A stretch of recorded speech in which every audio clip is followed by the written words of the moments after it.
नमस्कार मु सुप्रिया। अंबानी परिवार प्राइवेट जू बंतारा को नहीं एबे सबुठी चर्चा। सुप्रीम कोर्ट को निर्देश रे बंतारा संपर्क रे छानबीन करबा लगी एसआईटी गठन होईची। जस्टिस चेलमेश्वर को अध्यक्षता रे एही जांच करा जिवो एवं जांच रे जो आरोप अभियोग गुड़िक आसीची ताहा जदि प्रमाणित होची ताले निश्चित भाव में बड़ गंभीर परिस्थिति सृष्टि होई पारे बोली कुहा जाउची। ए संपर्क रे हमें अधिक आलोचना करिबा। ए संपर्क रे जो जहांकर अधिक अनुभूति रहिची तांकठु ही पचारि बुझिबा जे एभली प्राइवेट जू करा जाई पारे कि एवं जदि करा जाई पारे ताले कोन कोन नियम थाए एवं की नियम उल्लंघन पई जी बंतारा प्रसंग सुप्रीम कोर्ट पर्यंत पहुंची। ए संपर्क रे हमें आलोचना करबा पूर्वतन पीसीसीएफ विजय केतन पटनायक को सह। विजय बाबू आपन को स्वागत करूछि आलोचना को। बंतारा संपर्क रे हमें किछि मास पूर्वरु बा वर्षे पूर्वरु हमें देखिलु बहुत चर्चा हला। प्रधानमंत्री सेठी को गले विभिन्न मीडिया हाउस रो जो माने जाइकरी पहुंचिले सेठी रिपोर्टर्स माने पहुंचिले एवं बहुत गुडे मीडिया रो रिपोर्ट आसिला। एते गुडी जीव जंतु को गोटे जगह रे रखा जायछि तापुनी प्राइवेटली। ए संपर्क रे आपनकर मत कोन जेतेबेले आपण बंतारा संपर्क रे जानिथिले प्रथम करी आपन को कोन लागुथिला जे एम्ति किछि करा जाय पारे कि हम देशर किछि नियम अछि कि जे जणे प्राइवेटली चाहिले मध्ये जूटे तयारी करि पारे।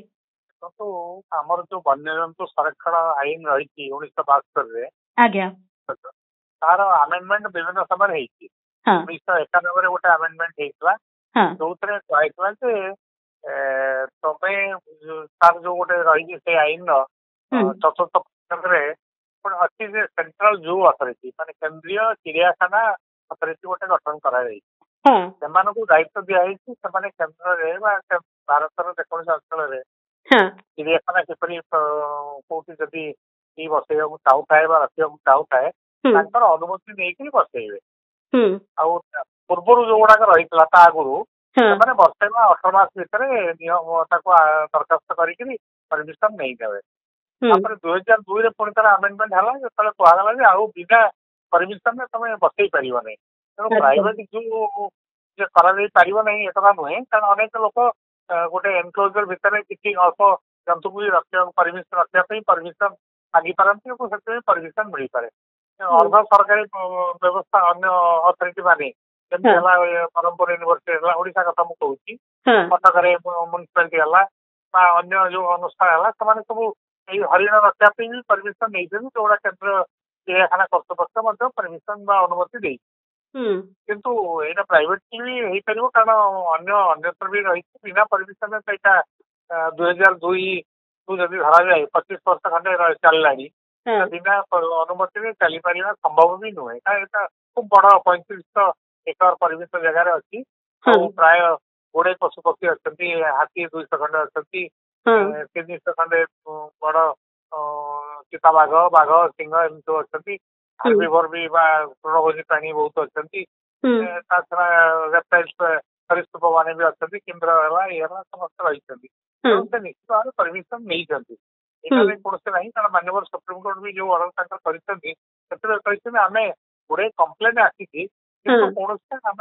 वेरीफाई न किसी एक्शन नवा उचित है गोटे SIT honourable retired justice Chelameswar अधीनता अध्यक्षता गठन कर तेणु यू बर्तमान एत गुटे जिन रही रही आकर्षण केन्द्र एत बड़ एरिया तार जो उद्देश्य कौन केवल था पशु मान गोटे कंपासन ना अन्य किसी उद्देश्य रही है जानवे से एसआईटी हुए तो निश्चय कर कहीं आम अनुमान बाहर करना उचित हम ना तार जहाँ दर्शाई मुझे जीवजंतु प्रति कंपासन सेल्टर दवापी आश्रय दवापी विराट आकार कर जो कंडीशन थाए रक्षणाबेक्षण रखा रक्षण खाଇବା ପିଇବାକୁ दवा स्वास्थ्य सेवा वेटरनरी केयर भल भाव गुड़ाक सब नियम थाए प्रति समय अंतर से इन्स्पेक्शन कर रिपोर्ट दौरान जू अथॉरिटी दवा कथा कंडीशन अनुसार तेणु निश्चित भाव में भायोलेसन होगा जदि न एसआईटी जो जाऊँगी भी सहयोग कर प्रस्तुति ଜଣା ଆଜ୍ଞା ଆପଣ ଓଡିଶାର ଉଦାହରଣ ଦେଲେ ଏବଂ କହିଲେ ଯେ ମାନେ ସରକାର ଜାଣିଛନ୍ତି ଏମିତି ପ୍ରାଇଭେଟଲି କିଛି ଗୋଟେ ଏନକ୍ଲୋଜର ଭିତରେ ରହେ ହରିଣ ଅଳ୍ପ କିଛି ରହିବା ଏବଂ ପ୍ରାୟ 39,000 40,000 ଗୋଟେ ଜୀବଜନ୍ତୁ ଜଣେ ରଖିବା ଭିତରେ ବି ଫରକ ରହୁଛି ଏବଂ ସେଥିରେ ବିଭିନ୍ନ ସିଡ୍ୟୁଲର ପ୍ରାଣୀ ଥିବେ ନିଶ୍ଚୟ ଅଛନ୍ତି ମଧ୍ୟ ତାହା ବି ସମସ୍ତେ ଦେଖିଛନ୍ତି ତ ବିଭିନ୍ନ ସିଡ୍ୟୁଲ ପ୍ରାଣୀଙ୍କ ପାଇଁ ଯେମିତି ସିଡ୍ୟୁଲ 1 ର ଯୋଉ ପ୍ରାଣୀ ରହିଛନ୍ତି ସେମାନଙ୍କ ପାଇଁ ନିର୍ଦ୍ଦିଷ୍ଟ ଭାବରେ କିଛି ନିୟମ ଥିବ ତାଙ୍କର ସ୍ଥାନାନ୍ତରଣ ପାଇଁ କେମିତି ତାଙ୍କୁ ରଖାଯାଉଥିବ ସେଇ ସବୁ ପାଇଁ ତ ନିଶ୍ଚୟ ନିୟମ ଅଲଗା ଥିବ। ସିଡ୍ୟୁଲ 1 ହେଲା ବା ସିଡ୍ୟୁଲ 2 ର ପାର୍ଟ 1 ହେଲା ସେଥିରେ ଯୋଉ ଆନିମଲ ମାନେ ଆସୁଛନ୍ତି ଯୋଉଥିରେ ଏଇ ସବୁ ଆସିବେ ହାତୀ ବାଘ ଚିତାବାଘ ସିଂହ ଏସବୁ ଆସିବେ ସରୀସୃପ ଆସିବେ ସୁନ୍ଦର ଆସିବେ ଯୋଉ କର୍ତ୍ତୃପକ୍ଷ ଯୋଉ ଅଛନ୍ତି କର୍ତ୍ତୃପକ୍ଷ ଚିଡ଼ିଆଖାନା କର୍ତ୍ତୃପକ୍ଷ ତାଙ୍କର ବିନା ସମ୍ପତ୍ତିରେ ଏମାନେ କିଛି ଅନ୍ୟଠୁ ଆଣିପାରିବେନି କି ତାର ବିକାଶନା ମଧ୍ୟ କରିପାରିବେନି କୌଣସି ଯୋଉ ଇଏ କରିଛନ୍ତି ପ୍ରାଇଭେଟଲି କରନ୍ତୁ ବା ଯାହା କରନ୍ତୁ ତାଙ୍କର ଅନୁମତି ଦରକାର। 2002 ପରେ ଯୋଉ ଆମେଣ୍ଡମେଣ୍ଟ ହେଲା ସେଥି ଅନୁସାରେ ଏମାନେ କେବଳ ବର୍ତ୍ତମାନ ଯୋଉଟା ରେକଗ୍ନାଇଜ ଯୋଉ ତାକୁ କେବଳ ବିକି ପାରିବେ କିଣାବିକା ତା ସହିତ କରିପାରିବେ କିନ୍ତୁ ମୋର ମାନେ ସାଧାରଣ ବ୍ୟକ୍ତି ହିସାବରେ ମୋର ଯାହା ମାନେ ଅନୁଭବ ହଉଛି ହାତୀକୁ ଆମେ ଭାରତ ସରକାର 2010ରୁ ଜାତୀୟ ଐତିହ୍ୟ ପ୍ରାଣୀ ଭାବରେ ତାକୁ ଘୋଷଣା କଲେ ସେଭଳି ଆମେ ସର୍କସରୁ ହାତୀ ମାନଙ୍କୁ ବି ବାଦ କରିଦେଲେ କାରଣ ସେମାନେ ସର୍କସ ଯୋଉ ଖେଳ ଦେଖୁଥିଲେ ତାଙ୍କୁ କଷ୍ଟ ହଉଛି ତାଙ୍କୁ ତାଡ଼ନା ଦିଆହଉଛି ବା ତାଙ୍କ ଉପରେ ଅତ୍ୟାଚାର ହଉଛି ବୋଲି କହିକିରି ଆଉ ଆଜିକାଲି ସର୍କସରେ ହାତୀ ବାଘ ଭାଲୁ ଏସବୁ କେହି ରଖିପାରୁନାହାନ୍ତି ତେଣୁ ଏଠି ଯୋଉ ରଖିଛନ୍ତି ତାକୁ କେତେ ଦୂର ସେମାନେ ଯଥାର୍ଥତା ପ୍ରତିପାଦନ କରିପାରିବେ ଇଏ ପରେ ଜଣା ପଡିବ କିନ୍ତୁ ଅବଶ୍ୟ ଯାହା ଜଣା ପଡୁଛି ଯେ ଅରୁଣାଚଳ ପ୍ରଦେଶ ଆସାମ ମହାରାଷ୍ଟ୍ର ବିଭିନ୍ନ ମନ୍ଦିରରୁ ବି ହାତୀ ଅଣାଯାଇଛି। ମୁଁ ଗୋଟେ ଦେଖୁଥିଲି ଯେ ଯୋଉ ମହାରାଷ୍ଟ୍ର ହାଇକୋର୍ଟ ବି ଗୋଟେ ତାଙ୍କର ହାତୀ ଗୋଟେ ରୋଗଣା ହେଇପଡିଲା ତାକୁ ଅର୍ଡର ଦେଇଛନ୍ତି ଯେ ବନ୍ତାରାରେ ନେଇକି ତାର ଆଶ୍ରୟ ଦିଅ ତେଣୁ ସେଇଟା ମାନେ ରେକଗ୍ନାଇଜ ନିଶ୍ଚୟ ଏଠାରେ କୌଣସି ସନ୍ଦେହ ନାହିଁ କିନ୍ତୁ ତାର ଯୋଉ ନିୟମ ଗୁଡିକ ରହିଛି ରେକଗ୍ନାଇଜ ହେଲେ କଣ ରଖିବା ଦରକାର କିପରି ତାଙ୍କୁ କରିବା କଥା ତାଙ୍କର ହାଉସିଂ କେମିତି ହବ ଅଫିସ କେମିତି ହବ ଭେଟେନାରୀ କେୟାର କେମିତି ନିଆହବ ସେ ବିଷୟରେ ଠିକଠାକ ଭାବରେ ପାଳନ ହଉଛି ନା ନାହିଁ ଏଇଟା ନିଶ୍ଚିତ ଦେଖିବା କଥା କାରଣ ନଚେତ ଏଇଟାକୁ ଯାଇକିରି ମାନ୍ୟବର ପ୍ରଧାନମନ୍ତ୍ରୀ ଯୋଉ ଆପଣ କହିଲେ ଗତ ମାସରେ ଯାଇକିରି ଇନାଗୁରେଟ୍ କରିଥିଲେ ତାକୁ ନିଶ୍ଚୟ ଫିଡବ୍ୟାକ୍ ଦିଆଯାଇଥିବ ଏହାର ଲିଗାଲିଟି କେତେ ଦୂର ବା ଲିଗାଲ ଦୃଷ୍ଟିରୁ ଏଇଟା କେତେ ଦୂର ଠିକ ଏଇଟା ନହେଲେ କଣ ସେମାନେ ଯିବା କଥା ନୁହେଁ ତେଣୁ ଦେଖିବା କଥା ବର୍ତ୍ତମାନ ଅନ୍ୟ ଯୋଉ କଣ୍ଡିସନ ଗୁଡାକ ଠିକ ଭାବେ ପାଳନ ହଉଛି ଆଜ୍ଞା ଯେମିତି ଆପଣ କହିଲେ ଯେ ନିୟମ ଉଲ୍ଲଂଘନ ହେଇନଥିବ ଗୋଟେ ରିକଗ୍ନାଇଜଡ ଅଛି ସେଥିପାଇଁ କୋର୍ଟ କହୁଛନ୍ତି ଯେ ହାତୀକୁ ନିୟମ ମାନେ ତାର କଣ୍ଡିସନ ଗୁଡାକ ଯୋଉ କଣ୍ଡିସନ ଦେଇଛନ୍ତି ପରମିଶନ ଦେଲା ବେଳେ ସେଇଗୁଡାକ ଉଲ୍ଲଂଘନ ହେଇଥାଇପାରେ ବା ନପାରେ ସେଇଟା କହିହେବନି ବାହାରୁ କିନ୍ତୁ ଏଇଟା ନିୟମ ଅନୁସାରେ ଯେ ପ୍ରତିଷ୍ଠିତ ହେଇଛି ଏଥିରେ କୌଣସି ସନ୍ଦେହ ନାହିଁ ପ୍ରାଇଭେଟ ଜୁ ନିୟମ ଅନୁସାରେ ପ୍ରତିଷ୍ଠିତ ହେଇଛି କିନ୍ତୁ ତା ଭିତରକୁ ଆସୁଥିବା ଯାଉଥିବା ପ୍ରାଣୀ ମାନଙ୍କର ଟ୍ରାନ୍ସପୋର୍ଟ କେମିତି ହେଇଛି ତାହା ବାହାରୁ କହିହବ ନାହିଁ କୋଉଠୁ ଆକ୍ୱାର କରିଛନ୍ତି ବିଦେଶରୁ ଆଣିଛନ୍ତି ପରମିଶନ ଆଣିଛନ୍ତି ପରମିଶନ ଦେଇଛି କି ନାହିଁ ସେ ସବୁ ଗୁଡାକ ଦେଖିବାରେ ମୁଁ ଟିକେ ଜାଣିବାକୁ ଚାହୁଁଛି ଯୋଉ ଇଣ୍ଟରନ୍ୟାସନାଲ ପ୍ରୋଟୋକଲ ଆମର ରହିଛି ଟ୍ରେଡ ପାଇଁ ଯୋଉଥିରେ ସେ ସନନ୍ଦରେ ଭାରତ ମଧ୍ୟ ସ୍ୱାକ୍ଷର କରିଛି CITEA ଯୋଉଟା ସେଥିରେ କଣ ନିୟମ ରହିଛି ବିଦେଶରୁ ଆଣିବା ବେଳେ କି ପ୍ରକାର ନିୟମ ପାଳନ କରାଯାଏ? ବିଦେଶରୁ ଆଣିବା ବେଳେ ପ୍ରଥମେ ଦେଶର ଯୋଉ ଅଥରିଟି ଅଛନ୍ତି ଟାଇଗର ଆସିଲା ନ୍ୟାସନାଲ ଟାଇଗର କନଜରଭେସନ ଅଥରିଟି ଅଛି ସେମାନେ ପରମିଶନ ଦେବେ ଏଲିଫାଣ୍ଟ ପାଇଁ ବି ଗୋଟେ ଅଥରିଟି ଅଛି ସେମାନେ ପରମିଶନ ଦେବେ ତାପରେ ଦି ଦେଶ ଭିତରେ ଆଗ୍ରିମେଣ୍ଟ ହବ ସେଥିରେ ହୁଏତ ସେମାନେ ପ୍ରଥମେ ଆସିକିରି ତାର ପରିସ୍ଥିତି ପରିବେଶ କେମିତି ଅଛି ଏ ସବୁ ଦେଶରେ ଏଇ ଜନ୍ତୁ ବଢିପାରିବ କି ନାହିଁ ତାପରେ ଉପଯୁକ୍ତ ରକ୍ଷଣାବେକ୍ଷଣ ହେଇପାରୁଛି କି ନାହିଁ ଖାଦ୍ୟପେୟ ବ୍ୟବସ୍ଥା ଅଛି କି ନାହିଁ ସେଗୁଡା ଦେଖିବା ପାଇଁ ସେମାନଙ୍କର ବି ବିଶେଷଜ୍ଞ ଦଳ ଆସିବେ ତା ଛଡା ଆମର ଏଠିକାର ଯୋଉ ଅଛି wildlife training wildlife institute ଅଛି WWI ଅଛି ଡେରାଡୁନରେ ୱାଇଲ୍ଡ ଲାଇଫ ଟ୍ରେନିଂ ଇନଷ୍ଟିଚ୍ୟୁଟ ଅଛି ସେଥିରେ ମଧ୍ୟ ଅଭିଜ୍ଞ ବିଶେଷଜ୍ଞ ମାନେ ଯାଇକି ମଧ୍ୟ ନିରୀକ୍ଷଣ କରି ରିପୋର୍ଟ ଦେବେ ଏଇ ଦିଟା ଦେଶ ଯେତେବେଳେ ସାଟିସ୍ଫାଏଡ ହେବେ ଦିଟା ଦେଶର ବିଶେଷଜ୍ଞ ମାନେ ଏବଂ ବନବିଭାଗ ଅଧିକାରୀ ମାନେ ଯେତେବେଳେ ସାଟିସ୍ଫାଏଡ ହେବେ ତାହେଲେ ଟ୍ରାନ୍ସପୋର୍ଟ କରାଯାଇ ପାରିବ ଯୋଉଟାକୁ ଆମର ଏଇ ପୁନଃକୁ ଯୋଉ ଆସିଲା ଯୋଉ ଚିତାବାଘ ପ୍ରଥମେ ସାଉଥ ଆଫ୍ରିକାରୁ ସେତେବେଳେ ସେଇ ପ୍ରୋଟୋକଲ ଫଲୋ ହେଇଥିଲା ପ୍ରାଇଭେଟଲି ଏମାନେ ଯଦି ଆଣିଥିବେ ହାତୀ ଆଣିଥିବେ ବାହାରୁ ହାତୀ ବା ସିଂହ ବା ଭାଗ ଆଣିଥିବେ ସେ ନିଶ୍ଚିତ ଭାବରେ ସେଗୁଡାକ ବିଜୟ ସାର୍ ଯଦି ପ୍ରାଇଭେଟଲି ଜଣେ ଜୁ ବି କରୁଛି ସେ ଗଭର୍ଣ୍ଣମେଣ୍ଟ ର ଯୋଉ ବ୍ୟବସ୍ଥା ରହିଛି ସେଇ ବ୍ୟବସ୍ଥା ଆଧାରରେ ହିଁ ଟ୍ରାନ୍ସପୋର୍ଟ କରିପାରିବ। ହଁ ନିଶ୍ଚିତ, ନହେଲେ ଗଭର୍ଣ୍ଣମେଣ୍ଟ ର ନିୟମଟା ସବୁ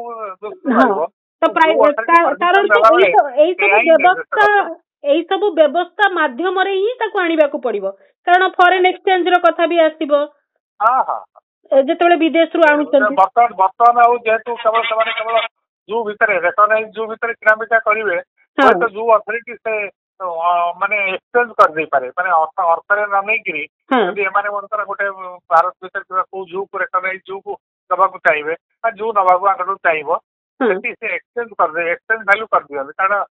ଜୁ ଭିତରେ ଭାରତ ଭିତରେ ମୁଁ ଜାଣିଛି ସେମାନେ ଆଉ ଅର୍ଥ ବ୍ୟବସ୍ଥା ହୁଏନି, କିନ୍ତୁ ଫରେନ୍ ରୁ ଆଣିଲେ ସେଟା ଫରେନ୍ ଏକ୍ସଚେଞ୍ଜ ପଡୁଥିବ। ଆଚ୍ଛା ବିଜୟ ସାର୍, ଗୋଟେ କଥା ମୁଁ ଜାଣିବାକୁ ଚାହୁଁଛି, ଏମିତି ବି ହେଇଥାଇପାରେ କି ଯେ ସରକାରୀ ବ୍ୟବସ୍ଥାରେ ବିଦେଶରୁ ହଉ ବା ଅନ୍ୟ ଜାଗାରୁ ହଉ ଅନ୍ୟ ରାଜ୍ୟରୁ ହଉ ଆସିଛି ଜୀବଜନ୍ତୁ ଆସିଛନ୍ତି ଏବଂ ସେଇଠୁ ସେଇ ସରକାରୀ ଜୁ ରୁ ପୁଣି ପ୍ରାଇଭେଟ ଜୁ କୁ ଆସିଛି, ଏମିତି ବି ହେଇପାରେ କି? ସରକାରୀ ଜୁ ରୁ ପ୍ରାଇଭେଟ ଜୁ କୁ ଆସିନଥିବେ, ଯାହା ଆଣିଥିବେ ସେମାନେ ସରକାରୀ ଜୁ ରୁ ଯଦି ଆଣିଥିବେ କିଛି ଏକ୍ସଚେଞ୍ଜରେ ଦେଇଥିବେ, ଯୋଉଟା ହୁଏତ ମୁଁ ଏଇଥିପାଇଁ କହୁଛି ଯେ ଯଦି ଏତେ ଗୁଡିଏ ନିୟମ କାନୁନ ଅଛି, ସେ ନିୟମ କାନୁନ କୁ ଗୋଟେ ପ୍ରାଇଭେଟ ଜୁ ଅନୁପାଳନ କରିଲେ ବହୁତ ଗୁଡେ କଥା ବି ଆସିପାରେ ଅବଷ୍ଟାକଲ। ସେ ଦୃଷ୍ଟିକୋଣରୁ ସରକାରୀ ଜୁ ଦ୍ୱାରା ସେମାନେ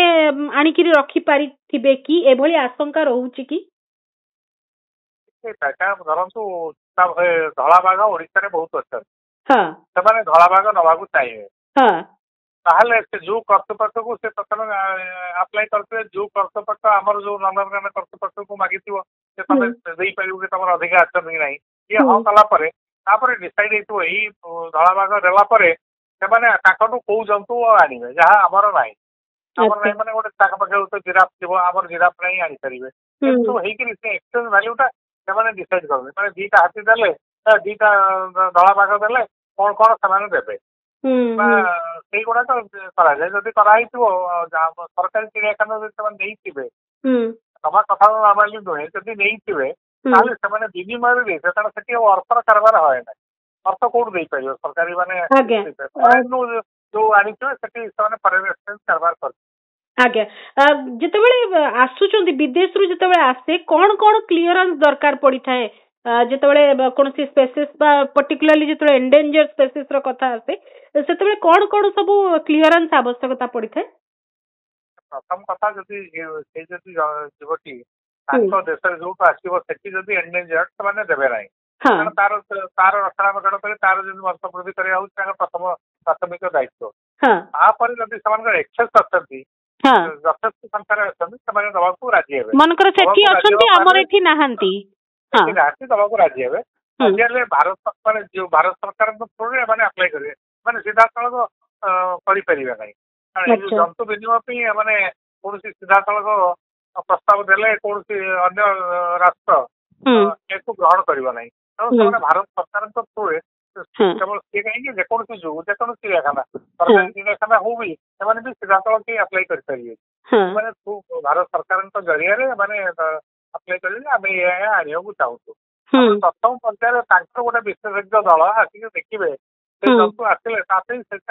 ସେଠିକାର ପାଣିପାଗ, ସେଠିକାର ପରିବେଶ ସୁଟେବୁଲ କି ନୁହେଁ, ସେଥିରେ ସେ ବଞ୍ଚି ରହିପାରିବ କି ନାହିଁ, ବା ତାର ରକ୍ଷଣାବେକ୍ଷଣ ପାଇଁ ବା ତାର ଘର ପାଇଁ, ହାଉସିଂ ପାଇଁ କଣ ବ୍ୟବସ୍ଥା କରାହେଇଛି। ଟେମ୍ପରେଚର ହେଇପାରେ, ଇଏ ବର୍ଷା ଦରକାର କରୁଥାଇପାରେ, ଓପନ ସ୍ପେସ୍ ଅଛି ନାହିଁ,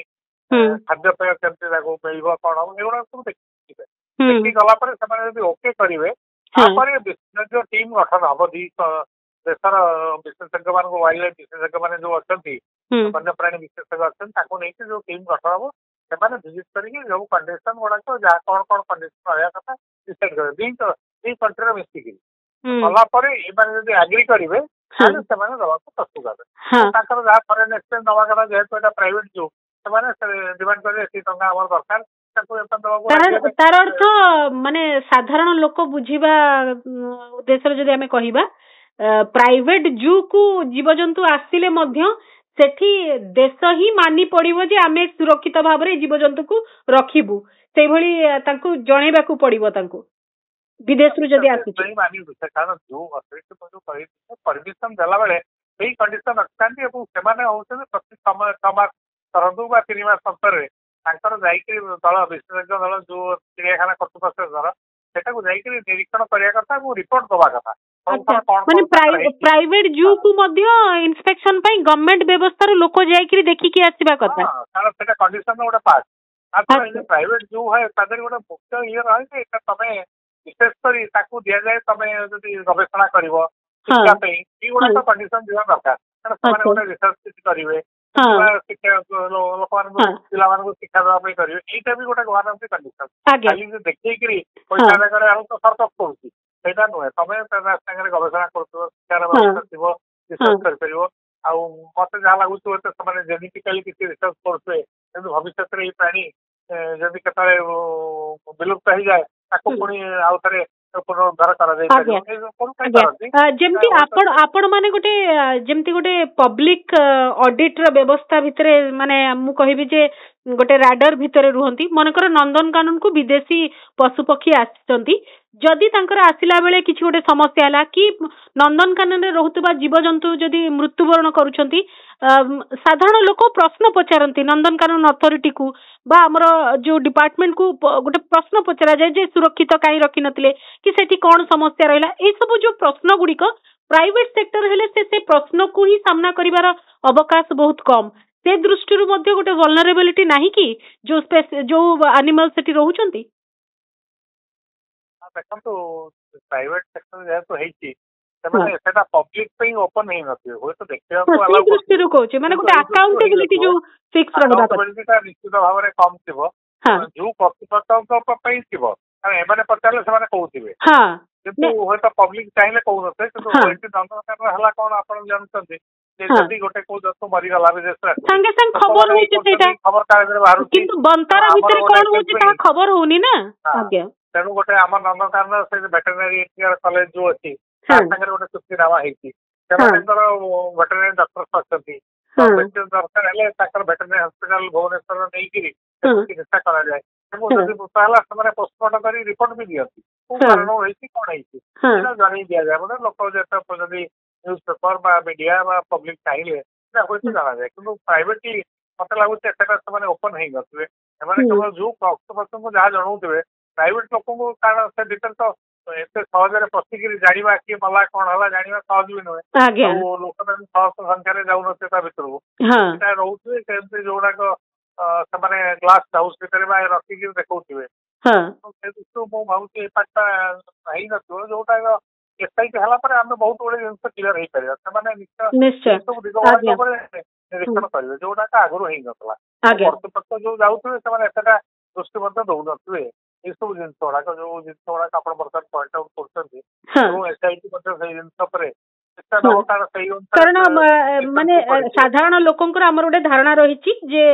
आपण तो कहले नियम रे परिवर्तन हेछि बोली साधारण लोक हमर गोटे धारणा रहिछि जे हम राज्य बा हम देश जीवजंतु मान को रखे अभयारण्य करिकरी जू करिकरी रखा जाए एवं तार देश ही तार दायित्व वहन करे माने सेटा कोनसी प्राइवेट लोक हाथ रे जीवजंतु सुरक्षा दायित्व हाथी कोठी रोगिणा हो जाइछन ता गोटे प्राइवेट संस्था ताकू सुस्थ करिवो एभली व्यवस्था को माने साधारण रे आमे ग्रहण करी ना हु ए पर्यंत जे एभली व्यवस्था टी हेई परिबो हुए तो बंतारा गुटी फास्ट केस हबो जोटी प्राइवेट जू रे रखिले को नियम करा जाय परिबो जने प्राइवेट जू करि परिबो कि नाही ए तमाम कथा को नेकरी आउ टिके क्लियर आसीबो मु आउ गोटे कथा जानिया छु एक तो कस्टम क्लियरेंस रो आरंभ करी सब कथा क्लियरेंस अछि लीगल अणा हिची कि इलीगल कैप्चर करा जायछि ट्रांसपोर्ट केमती करा जायछि से सब कथा उठिबो जानिबा को चाहूची जे जू करिवा पई को प्रकार जागा हेथिबा दरकार गोटे विराट अभियोग आसुची रिलायंस रो जो जामनगर रिफाइनरी अछि से रिफाइनरी रो तत्संलग्न जो माने अंचल अछि से अंचल रे ही बंतारा करा जायछि एइटा जने पशु प्रेमी हिसाब रे जने पूर्वतन पीसीसीएफ हिसाब रे आपण कहि पारुचंती कि जे ये गोटे परफेक्ट प्लेस जोटी हबा कथा किछि असुविधा नाही कारण जोटी रिफाइनरी अछि सेटा तो गोटे रिकॉग्नाइज्ड इंडस्ट्रियल एरिया ଦେଖନ୍ତୁ ଏଇଟା ଯେହେତୁ ଚିଡ଼ିଆଖାନା ହେଇଛି ଏଇଟା ଗୋଟେ ଆବଦ୍ଧ ହେଇଛି, ଏଇଟା ତ ଓପନ ନୁହଁ, ୱାଇଲ୍ଡ ନୁହେଁ, ଏଇଟା ଗୋଟେ ଆବଦ୍ଧ ଏରିଆରେ ସେମାନେ କରିଥିବେ। ଏବଂ ସେ ଯେ ରିଫାଇନାରୀ ପାଖରେ ଯେ ଆବଦ୍ଧ ଏରିଆ ନଥିବ, ବଡ ଗ୍ରାସ ଲ୍ୟାଣ୍ଡ ବା ଜାମନଗର ଜିଲ୍ଲାର ଯୋଉ ଏରିଆ ରହିଛି, ଯୋଉ ଓଡି ଭାଗରେ ପରିବେଶ ଫରେଷ୍ଟ ରହିଛି, ତାଙ୍କ ତ ବଡ ବଡ ମାନେ ବଡ ଘଞ୍ଚ ଜଙ୍ଗଲ ନାହିଁ, ଯୋଉ ବୁଦୁଦିଆ ଜଙ୍ଗଲ ଥିବ କିଏ ଥିବ, ସେଗୁଡାକ ଯେତେବେଳେ କର୍ତ୍ତୃପକ୍ଷ ତାଙ୍କୁ ଅନୁମତି ଦେଇଥିବେ ଏ ସବୁ ବିଷୟରେ ନେଇଥିବେ, ସେମାନେ ନିଶ୍ଚିତ ଭାବରେ ସୃଷ୍ଟି ଦେଇଥିବେ ଏଇଟା ସୁଟେବୁଲ ଜାଗା କି ନୁହଁ, ଏଠି କରାଯାଇ ପାରିବ କି ନାହିଁ, କାରଣ ଗୋଟେ ଛୋଟ ଏରିଆରେ ତ କରାହଉନି, ଆବଦ୍ଧ କରିକି ସେମାନେ 25 ଏକର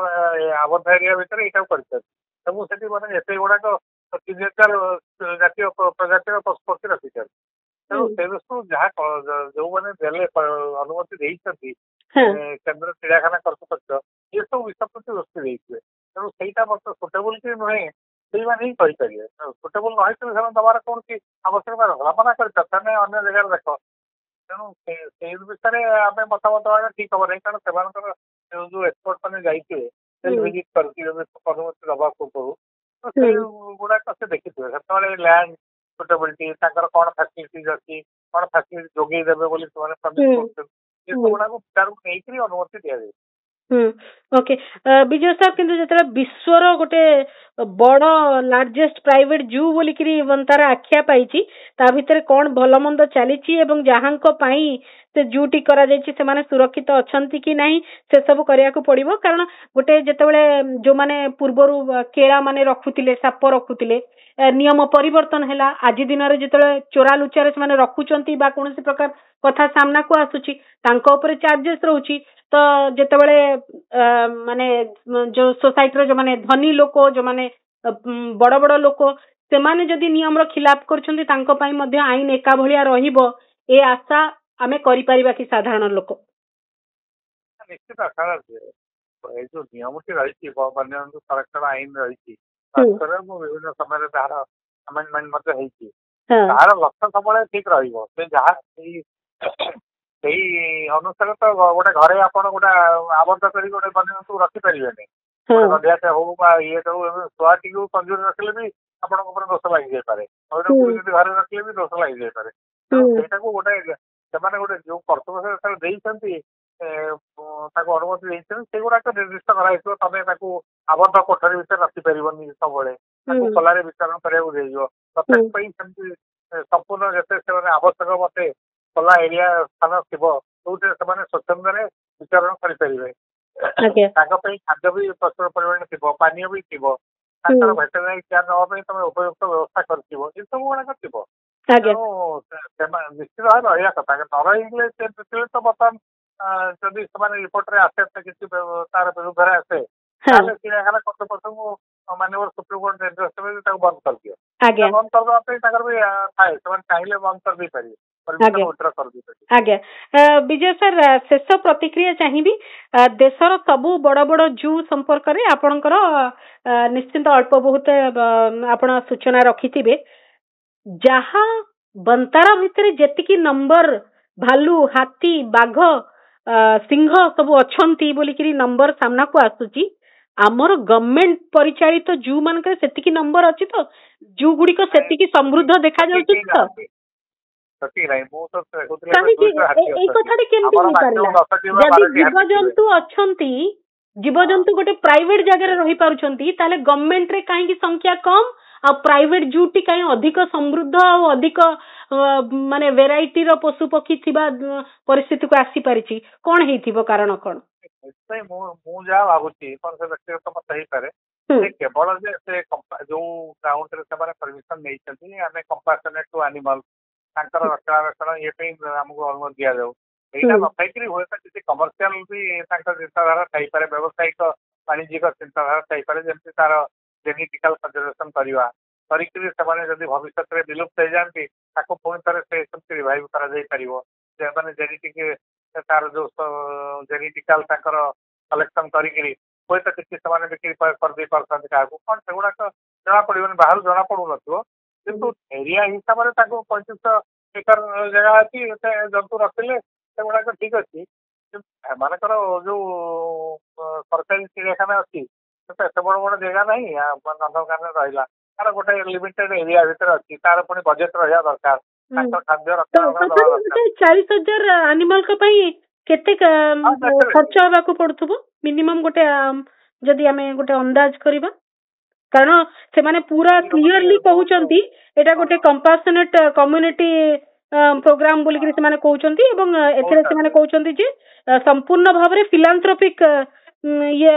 ଚାଲିଛି। ପରମିଶନ ଦିଆଯାଇଛି କିନ୍ତୁ ସେଇଟା ବର୍ତ୍ତମାନ କେତେ ଖର୍ଚ୍ଚ ହବ ତ କହିହେବନି କାରଣ ସେ ତ ଏତେ ଧନୀ ଲୋକ ଯେ ସେମାନେ ଚାହିଁଲେ ବି ସବୁ କିଛି ଖର୍ଚ୍ଚ କରିପାରିବେ କିନ୍ତୁ ଆମର ଯୋଉ ହାଇଦ୍ରାବାଦ ଯୋଉ ହେଲା ଦିଲ୍ଲୀ ଯୋଉଗୁଡା ବଡ ବଡ ସେମାନେ ଏତେ ପଇସା ତାଙ୍କ ବଜେଟରେ ତ ନଥିବ ନା ତେଣୁ ସେମାନେ ଗୋଟେ ଲିମିଟେଡ୍ ରଖନ୍ତି ଏବଂ ଭେରାଇଟି ବେଶୀ ରଖନ୍ତି ଯାହାକୁ ଲୋକମାନେ ଆକୃଷ୍ଟ ହେବେ ଦେଖିବା ପାଇଁ ଆଉ ତାଙ୍କ ପାଇଁ ତାର ଅର୍ଥ ଆମ ଦେଶର ସରକାରଙ୍କ ଠାରୁ ଜଣେ ଲୋକର ତାକତ ଅଧିକ ଅଛି ଜୀବଜନ୍ତୁ ଅଧିକ ରଖିପାରୁଛନ୍ତି ଇଏ ହଉଛି ବାସ୍ତବତା। ଓକେ ମାନେ ଆମର ଏଜୁକେସନ ଆମର ହେଲ୍ଥ ପ୍ରାଇଭେଟାଇଜେସନ ହୁଏ ଏବେ ଜୁ ପ୍ରାଇଭେଟାଇଜେସନ ର ଇଏ ନୂଆ ସ୍ୱରୂପ ଗୋଟେ ସ୍ୱରୂପ ହେଇଛି କିନ୍ତୁ ଏଇଟା କୁହାଉଛି 20-22 ବର୍ଷ ହେଲା ସେ ରହିଛି ଧୀରେ ଧୀରେ ଧୀରେ ଧୀରେ କିନ୍ତୁ ହୁଏତ ଧୀରେ ଧୀରେ କରି ସେମାନେ ଆରମ୍ଭ କରିଥିବେ ପ୍ରଥମେ ସୌକରେ କିଛି କିଛି ରଖିଥିବେ ଏବଂ ସେ ସୌକଟି ବି କୋଉ ପ୍ରକାର ଲିଗାଲ କି ଇଲିଗାଲ ତା ଜଣା ପଡିବ କିନ୍ତୁ ଆମେ ସେଇ ଦିନ ଠାରୁ ଆକୁ ଲାଇମ ଲାଇଟ ରେ ପାଇବୁ ଯୋଉ ଦିନ ପ୍ରଧାନମନ୍ତ୍ରୀ ଗଲେ ଆଉ ଆମେ ତାକୁ ଏଣ୍ଡୋର୍ସ କଲେ ବୋଲିକି ଦେଖିଲେ। ଆଜ୍ଞା ଓକେ ହୁଏତ ଜାମନଗର ଏବଂ ତା ଆଖପାଖର ଲୋକ ଜାଣିଥିବେ ଆଉ ପଶୁପକ୍ଷୀଙ୍କୁ ସେବା କରୁଥିବା ଲୋକ ହିଁ ଜାଣୁଥିବେ। ଆମେ ତ ଯାଇଛୁ ଗୁଜରାଟ ଅହମ୍ମଦାବାଦ ଏବେ ବି ଯାଇଛୁ ଜାଣିଥାନ୍ତୁ ଗୋଟେ ଅଛି ସେ ଦେଖିବାକୁ ଇଚ୍ଛା ହବା ନିଶ୍ଚୟ ଟୁରିଷ୍ଟ ହିସାବରେ ଟୁରିଷ୍ଟ ସ୍ପଟ ଆମେ ଯାଇକି ଯଦି ଏକତାର ପ୍ରତିମୂର୍ତ୍ତି ଦେଖିଲେ ଏଇଟା ବି ଦେଖିପାରନ୍ତୁ ଯାଇକରି ଏଟା ହେଇନଥିଲା ବର୍ତ୍ତମାନ ଏଇଟା ହେଲା ପରେ ସୁପ୍ରିମକୋର୍ଟ ଫଳରେ ଏଇଟା ବେଶୀ ପ୍ରସାରିତ ହବ ଯଦି ୟାକୁ ଆମର ଯୋଉ ଏସଆଇଟି ଯଦି ଅନୁମତି ଦିଅନ୍ତି ଏବଂ ଠିକ ଠାକ ଅଛି ବୋଲି କୁହନ୍ତି ଏବଂ ତା ଉପରେ ଯଦି ଆକ୍ସନ କିଛି ନ ହୁଏ ତାହେଲେ ପୁଣି ଏଇଟା ନିଶ୍ଚିତ ଟୁରିଷ୍ଟ ସ୍ପଟ ବି ହେଇଯିବ ସେଥିରୁ ସେ ବହୁତ ପଇସା ବି କରିପାରିବ। କିନ୍ତୁ ଆକ୍ସନ ନ ହେବାର ବହୁତ ଗୁଡେ କାରଣ ଥାଇପାରେ କିନ୍ତୁ ଆକ୍ସନ ନ ହେବା ଅର୍ଥ ମନିଟରିଂ ଆଉ ଅଡିଟିଂ ମାନେ ଅଡିଟ ନ ହେବା ମଧ୍ୟ ଠିକ ନୁହେଁ। ନାଇଁ ଏଇଟା ନିଶ୍ଚିତ ହବା ଉଚିତ ଯଦି ରହୁଥିବ ତାଙ୍କର ନିୟମ ଅନୁସାରେ ସେମାନେ ଯାଇକରି ପ୍ରତି କ୍ୱାର୍ଟରଲି ବା ପ୍ରତି 6 ମନ୍ଥଲି ସେମାନେ ଅଡିଟ କରିବା କଥା ମନିଟରିଂ କରିବା କଥା ଏବଂ ରିପୋର୍ଟ ବି ଦବା କଥା ତେଣୁ କଣ ସେ କରୁଛନ୍ତି କି ନାହିଁ ଯାହା ଜଣା ପଡିବ ଆଉ କିଛି ଦିନ ଅପେକ୍ଷା କଲେ ଏ ବିଷୟରେ ସମ୍ପୂର୍ଣ୍ଣ ତଥ୍ୟ ଆସିବ। ଆଜ୍ଞା ନିଶ୍ଚୟ ଏସଆଇଟି ର ତଦନ୍ତ ଆରମ୍ଭ ହେଲା ପରେ ଆଜ୍ଞା ମୁଁ ପୁଣି ଥରେ ଆପଣଙ୍କ ସହିତ ଯୋଗାଯୋଗ ବି କରିବି ଏବଂ ଜାଣିବି କଣ ସେ ସମ୍ପର୍କରେ ଆପଣଙ୍କର ମତ କଣ ରହୁଛି। ବହୁତ ବହୁତ ଧନ୍ୟବାଦ ବିଜୟ ସାର୍ ଏତିକ ସମୟ ଆପଣ ଦେଲେ ଏବଂ ବହୁତ ଗୁଡେ କଥା ଆମର ଜାଣିବାର ଥିଲା ଏବଂ ଅଭିଜ୍ଞତା ଆପଣଙ୍କର ଅଛି ତେଣୁକରି ଆପଣ ହିଁ କହିପାରିବେ କଣ କଣ ନିୟମ ଅଛି ଏବଂ କୋଉଠି ନିୟମ ଉଲ୍ଲଂଘନର ଆଶଙ୍କା ବି ଅଛି ତାର ମଧ୍ୟ ସଂକେତ ଆପଣ ଦେଇଛନ୍ତି। ବହୁତ ବହୁତ ଧନ୍ୟବାଦ। ଆମେ ଆଲୋଚନା କରୁଥିଲେ ଯେ ଅମ୍ବାନୀ ପରିବାର ପକ୍ଷରୁ ଯୋଉ ପ୍ରାଇଭେଟ ଜୁ ବନ୍ତାରା କରାଯାଇଛି ତାକୁ ନେଇ ଯୋଉ ସମସ୍ୟାଟି ବର୍ତ୍ତମାନ ସୃଷ୍ଟି ହେଇଛି ବହୁତ ଗୁଡେ ଅଭିଯୋଗ ଯାଇଛି ଏବଂ କିଛି ମିଡିଆ ରିପୋର୍ଟ ଆଧାରରେ କହିବାକୁ ଗଲେ ସୁପ୍ରିମକୋର୍ଟ ସୋ ମୋଟୋ ଏହାକୁ ଏସଆଇଟି ଗଠନ କରିଛନ୍ତି ତଦନ୍ତ କରିବେ ଜଷ୍ଟିସ ଚେଲମେଶ୍ୱର ଏବଂ ତାଙ୍କ ଅଧ୍ୟକ୍ଷତାରେ ଯେତେବେଳେ ତଦନ୍ତ ହବ ଯାଞ୍ଚ କରାଯିବ ସେଠି କଣ କଣ ଚାର୍ଜେସ୍ ଯୋଉ ଆସିଛି ସେଇ ଅଭିଯୋଗ ଆଧାରରେ କଣ କଣ ଉଲ୍ଲଂଘନ କରାଯାଇଛି କି ଆଇନ ଉଲ୍ଲଂଘନ ଆମର ଯୋଉ ୱାଇଲ୍ଡ ଲାଇଫ ପ୍ରୋଟେକ୍ସନ ଆକ୍ଟ ରହିଛି 1972 ଏବଂ ପରବର୍ତ୍ତୀ ସମୟରେ ଯୋଉ ସଂଶୋଧିତ ବ୍ୟବସ୍ଥା ଗୁଡିକ ରହିଛି ତା ଦ୍ୱାରା ତାର କିଛି ଉଲ୍ଲଂଘନ ହେଇଛି କି କଣ କେମିତି ପଶୁପକ୍ଷୀ ରହୁଛନ୍ତି ପଶୁପକ୍ଷୀ ରଖିବା ପାଇଁ ପରମିଶନ ତାଙ୍କ ପାଖରେ ଅଛି କି ନାହିଁ ବିଭିନ୍ନ ସିଡ୍ୟୁଲ ପ୍ରାଣୀ ମାନଙ୍କୁ ଏ ସମସ୍ତ କଥାର ଯାଞ୍ଚ କରାଯିବ ଏବଂ ଯାଞ୍ଚ ପରେ ହିଁ ସତ୍ୟାସତ୍ୟ ସାମ୍ନାକୁ ଆସିବ। ଆଲୋଚନାକୁ ଏଇଠି ରଖୁଛି। ନମସ୍କାର।